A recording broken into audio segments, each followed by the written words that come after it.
Alors Moïse, c'est le plus grand prophète d'Israël.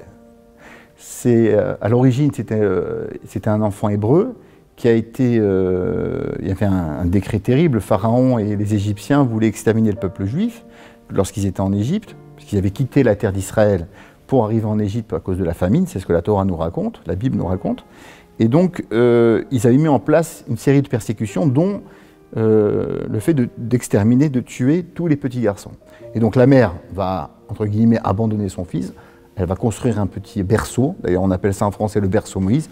Elle va mettre son fils sur le Nil et il va être, par miracle, recueilli par une princesse égyptienne qui s'appelle Bathia. Il va être élevé dans la cour de Pharaon et elle va lui donner le nom de Moïse. Et plus tard, il va connaître ses origines juives, hébraïques, parce que le judaïsme n'existe pas, il existe à partir du don de la Torah.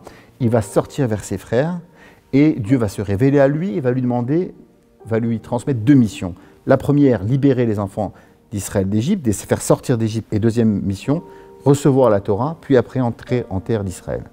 Voilà, c'était ça son objectif à Moïse. Et donc Moïse, c'est lui qui a donné la Torah. Il occupe plus de 4 livres de la Torah. Sur les 5 livres, 4 livres ne parlent que de lui. Hein, parce qu'il a occupé, voilà, c'est le prophète des prophètes. C'est le prophète par excellence du peuple juif.